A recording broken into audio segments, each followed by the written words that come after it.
जुबिन गर्ग जिसने एक गाना गाया था पॉलिटिक्स नौकरी बा बंधु। পলিটিক্স নকরিবা বন্ধু, পলিটিক্স নকরিবা বন্ধু।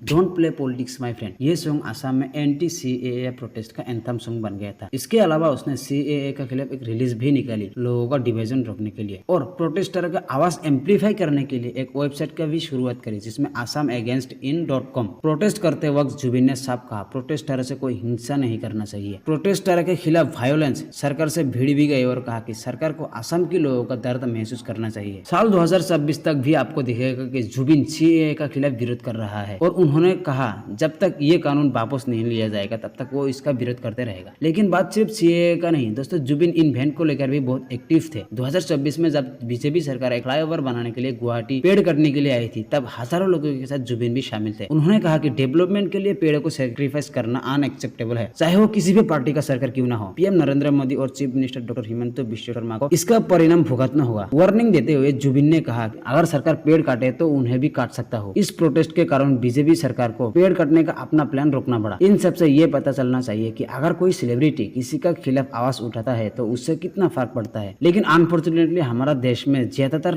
सेलिब्रिटी हमेशा पावर के साथ खड़ा रहता है, कभी आम जनता के साथ नहीं। आपको किसान आंदोलन में याद होगा कि बड़े बड़े क्रिकेटर्स और एक्टर्स और बाकी सेलिब्रिटी ट्वीट करके असम अगेंस्ट प्रोपागेंडा हैशटैग चला रहे थे। इन सेलिब्रिटी ने कभी किसानों के मौत पर ट्वीट नहीं किया लेकिन सरकार के साथ हमेशा खड़ा रहेगा। हाल ही में तो हालत इतनी खराब थी कि मोदी के बर्थडे पर सारे सेलिब्रिटी क्रिकेटर्स लाइन में लग जाता है टूल गेट की तरह उनको विजेस करने के लिए। इन सबको student protest, E20 petrol, Ladakh protest के लिए 2 शब्द बोलने के लिए बोल दो तब इनका मुंह बंद हो जाएगा। लेकिन असम का धड़कन जुबिन था ऐसा नहीं था। जुबिन उन सेलिब्रिटी की तरह बिल्कुल नहीं थे। जुबिन हमेशा असम की जनता, किसान, स्टूडेंट इन सब के बारे में बात किया करते थे। दोस्तों आज यही कारण है कि लाखों फैंस उनका दीवाना है और उनके लिए प्रोटेस्ट करते हुए दिखता है। एक्चुअली लोग उन्हें कितना पसंद करता है ये सब देखकर प्रूफ हो जाता है। लेकिन उन झुकने वाला सेलिब्रिटी जिन्होंने पैसे और पावर के लालच में आकर कभी गुटखा, कभी तंबाकू या तो कभी सरकार की बोल्ड बन जाता है। लेकिन हमारा जुबिन ऐसा नहीं थे। वो हमेशा लोगों के बारे में आवाज उठाते थे और वही जुबिन जिसने असम को यूनाइटेड किया। पिछले कुछ सालों में तो असम की राजनीति लोएस्ट पॉइंट पर पहुंच गए, चारों तरफ नफरत ही नफरत। फिर भी जुबिन की मौत ने पूरे असम को एक करके गई। हर जाति धर्म के लोग उन्हें विदाई देने के लिए गई थी और क्यों न जाए, आज भी जुबिन की आवाज हर एक असम के घर में गूंजती है।